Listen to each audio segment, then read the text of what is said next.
ہو گئی حضور پاک صلی اللہ علیہ وسلم کے اس دین پر، اور پھر رب تعالیٰ نے فرمایا اب دین کمپلیٹ ہو گیا، اب شریعت نہیں بدلی جائے گی قیامت تک، اس میں رد و بدل نہیں ہوگا۔ جو حرام ہے وہ قیامت تک حرام رہے گا، جو حلال ہے وہ قیامت تک حلال رہے گا۔ اب کوئی دنیا میں نہیں آئے گا جو اس شریعت میں کوئی نیا حلال پیدا کرے، نیا حرام پیدا کرے۔ حضور اکرم صلی اللہ تعالیٰ علیہ وسلم کا یہ دین کمپلیٹ ہے، مکمل ہے۔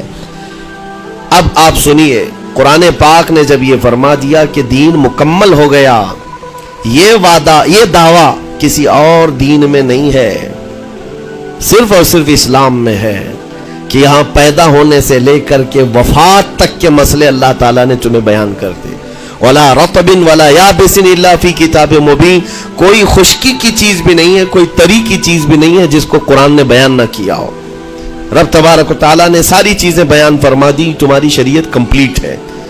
آج تمہیں اپنی زندگی گزارنے کے لیے لا، قانون کسی ایرے غیرے کے پاس سے لینے کی ضرورت نہیں، اسلام ہر قانون تمہیں دیتا ہے، چاہے بچوں کے مذہب، بچوں کے معاملات ہوں، چاہے جوانوں کے معاملات ہوں، شوہر بیوی کے حقوق ہوں، ماں باپ کے حقوق ہوں، استاد شاگرد کے معاملات ہوں، پڑوسیوں کے حقوق ہوں، تجارت کے، لین دین کے، نکاح کے، خلا کے، عدت کے، طلاق کے، سارے مسائل پورا کا پورا تفصیل کے ساتھ اسلام تمہیں دیتا ہے۔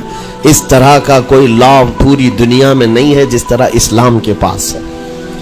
ظاہر سی بات ہے جب اسلام کے پاس اتنا بڑا مکمل نظام ہوگا تب تو پھر یہ ٹارگٹ نمبر 1 پوری دنیا میں ہوگا ہی ہوگا۔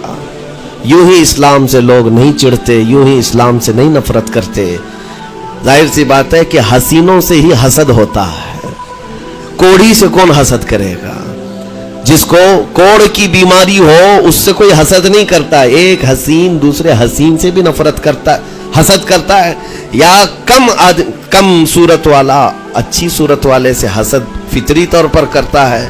اسی لیے محاورہ کہا گیا ہے کہ حسینوں سے حسد ہوتا ہے، تو اسلام میں جو حسن ہے تو جتنے جلنے والے ہیں اتنے زیادہ حسد کرنے والے پیدا ہوتے ہی رہیں گے۔ اب آپ کے لیے یہ فخر کی بات ہے کہ دنیا جسے ٹارگٹ نمبر 1 کہتی ہے، جس سے چڑھتی ہے اور جلتی ہے، الحمدللہ رب تبارک و تعالیٰ نے وہ دین ہمیں عطا فرمایا۔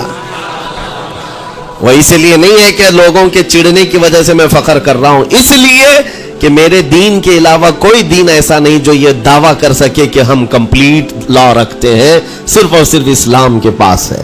میں یہاں کھڑے ہو کر کے یہ صرف الفاظ کی پھیکم پھاک نہیں کر رہا ہوں، چیلنج ہے یہ پوری دنیا کے کسی بھی ریلیجن